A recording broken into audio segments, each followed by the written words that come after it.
Hey everyone! I picked up this junk PS2 on eBay, and oh yes, I'm wearing gloves because, I don't know, that's what all the big channels do when they do this sort of thing. So I thought I would just record a little unboxing slash cleanup.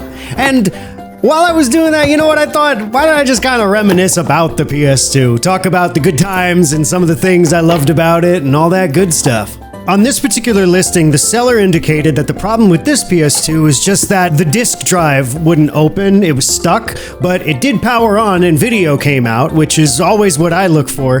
Hey, just I guess an FYI, I've found that like 90% of the time you're buying something on eBay that's untested, it's usually just either the person never plugged it in to test it, and in most cases that works just fine, or it's something totally minor or irrelevant like the disk tray isn't working. So in my case, I intend to use this with a disk drive adapter to load all of my backups off of my hard drive. So I'm not really interested in whether or not the disk drive works, but hey, what are you gonna do? It's an excuse to open it up, get in there, and take a look. It really wasn't all that messy on the inside, it was just a little bit dusty, which is usually, I mean, it's pretty banged up, there's scratches all over it, but as far as these things go, you can't really ask for more than this.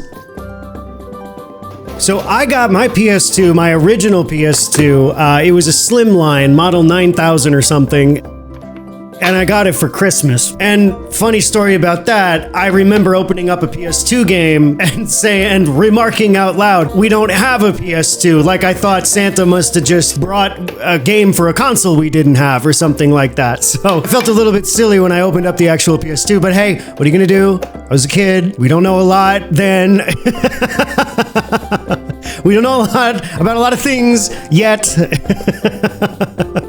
And man, I could just gush about it. Like, it was so cool that it was able to play all the PS1 games, and I'm a huge PS1 fan, especially anything RPG related or anything action platformer like Klonoa. I don't know. I'm kind of the Klonoa guy. I know that I talk about Klonoa a lot, but also Mega Man. You had Mega Man X4, 5, 6. Mega Man 8 came out. Mega Man Legends 1 and 2 came out on it, which are absolute all-time favorites of mine. And yeah, just there's a ton of RPGs on there that you could sink hours and hours and hours into. And a lot of the franchises that I really liked got sequels on the PS2. Like, I keep bringing it up, but Legend of Legaia, a little known franchise, actually did get a sequel on the PS2, Legend of Legaia 2, which was not great, but it was still something.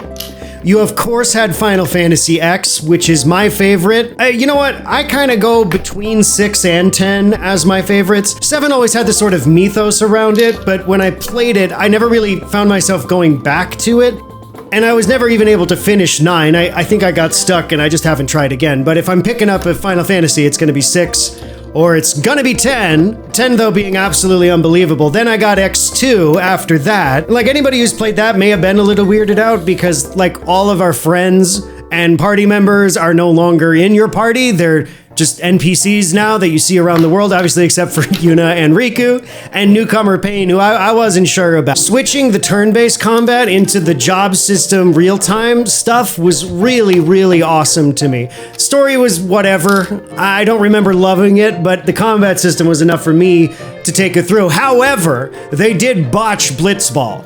Blitzball became something that you didn't play, so to speak. You kind of like issued commands and then watched all of the players play. So that was a bit of a letdown for me, because I really enjoyed playing some Blitzball.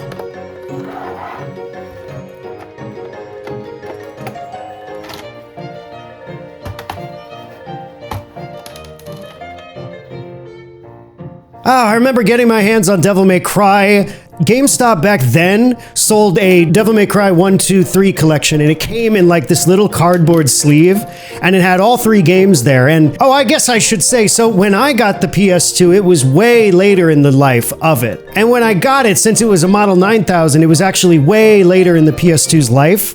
So a lot of the games at GameStop were really hugely discounted. I think the PS3 had just come out at that point, but I hadn't got my hands on it yet and wouldn't for quite some time. And just playing through Devil May Cry 1 was unbelievable. I had never really experienced anything like that, where it was, and I know everybody said this, you know, the main character was like this cool, like 80s action hero who's like fucking quipping and blasting away all these demons. I mean, it was so dope. The second one, I didn't hate it. I didn't really like the first one's combat wasn't the most complicated thing in the world. They really expanded it in the later games, but like if you had never heard of this series before and just popped in 2 without just having played 1, I really don't think it deserved the kind of horrible negativity that it got. Again, to me, it was just more like, I don't know, I played it, and the one that came in the collection had 2 discs, and then the other one you could play as Sophia. I don't remember what her name was, but the lady with the 2 knife swords rather than Dante in the campaign. I never did that. It was just I kind of put it down and I never touched it again. So I popped in 3 and my head exploded. DMC3 is one of my favorite games of all time. I revisit it all the time. Virgil's an amazing villain. He is the pinnacle of how you do this sort of rival character who's the opposite of your character, like a super self-serious, angry person opposed to Dante's just kind of carefree, aloof, quipping. It's just unbelievable how fun it was to watch the 2 of them on the screen.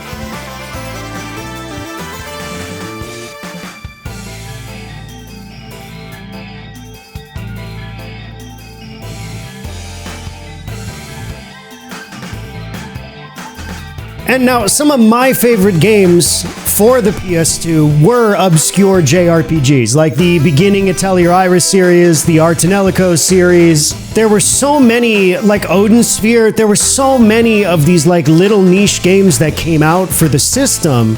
I mean, it was like you could go to games. The Dot Hack series. Man, the Dot Hack series does not get anywhere near the amount of love. And I remember, so the original Dot Hack, like starting with Quarantine, you had 2 AI-controlled characters who didn't do anything on their own, really. You had to like open up a menu and command them to do stuff. Now, I haven't played it in a while. I forget. I'm sure they attacked. But it was like to make Minstrel heal, you needed to tell her to heal.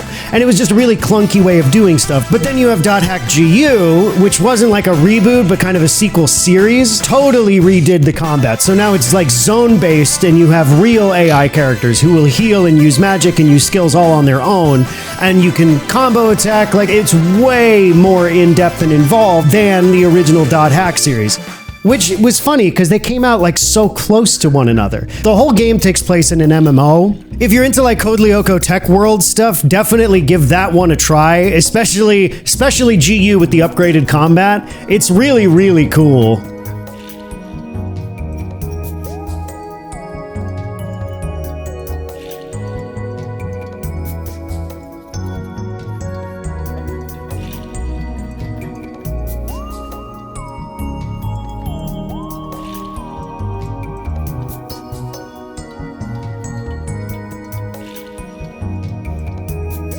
And God of War, who could forget God of War? I'm currently playing through the original one again, which I gotta say feels so bare bones when you go back to it from the second game. God of War 2 is a masterpiece, and 1 is no slouch, but when you go back to 1, you just kind of feel like, oh man, there was so much that they were still gonna do with this that they just hadn't done yet, but it's still absolutely breathtaking. I mean, you start the whole game with like a stage-long boss fight to really set the tone of this. But set the tone, maybe that's a bit of a wrong way to say it, because then kind of for a large part of the rest of the game, it's almost like a puzzle platformer where you're working your way through traps, you're hitting switches, you're opening doors. It's like not really just going boss to boss to boss. You're going through all these like dynamic 3D, almost like a puzzle platformer. I was a huge fan when it came out in the day, and that's probably an understatement.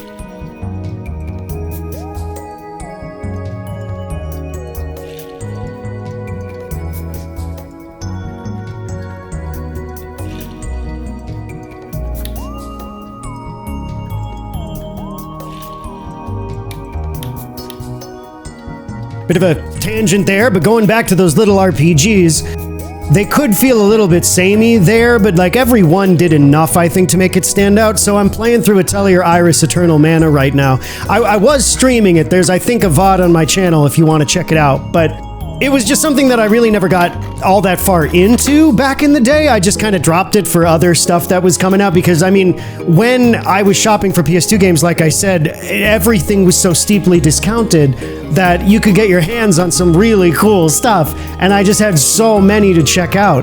The Shin Megami Tensei, I had Persona 4, I never touched Persona 3. Oh man, Kingdom Hearts 1 and 2, again, just like God of War. 1 was incredible. I feel like it's one of those things you had to be there. You had to see something so niche like a JRPG. And guys, RPGs, JRPGs, anime, all of that's mainstream now. Back in my day, it was not mainstream. You never saw, not that it was like mocked or made fun of, but you never saw it in a mainstream setting. And then all of a sudden, here's Mickey Mouse next to this Final Fantasy-ass spiky-haired kid. Like, it was crazy. And much like God of War, Kingdom Hearts 2 did so much more with the mechanics and the system than 1 ever did. Obviously, they're both incredible in their own right, and both stand up absolutely fine to this day. Oh, I could go on. Star Ocean 3, though, was probably, I sunk like 300 hours into Star Ocean 3 on the PS2 because there was so much to the end game that you could do. It had a whole like synthesis crafting system, and if that was your thing, man, it was a lot of fun to just kind of dick around with that and make items. There was a Coliseum, there were all these extra dungeons and extra skills that you could do. I mean, you hit like Disgaea levels of insanity where all of a sudden you're hitting for like quintuple digit attacks with your characters, and your health bar was like off the screen. It's a really, really cool game that I know is super mixed because the story was, well, nonsense, but it was really cool to like experience as a kid. You know, it was cool to see all the twists and the turns and the wild stuff, and the voice acting was fine. Stop with the voice acting. It was fine. It was good. I like it. It was good.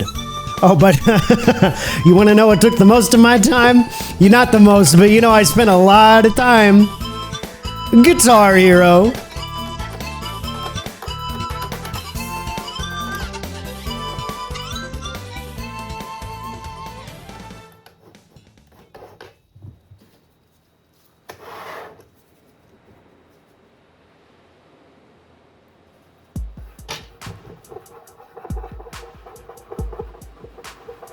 Well, that'll do it. Looks like I was able to fix the door just by opening it up and taking a couple pieces out, dusting it down a little bit, and putting her back together. I couldn't wait to slap this under my TV. Fun fact, it did not fit, so it's just kind of jutting out in front of the TV right now. I'll have to figure something out for that.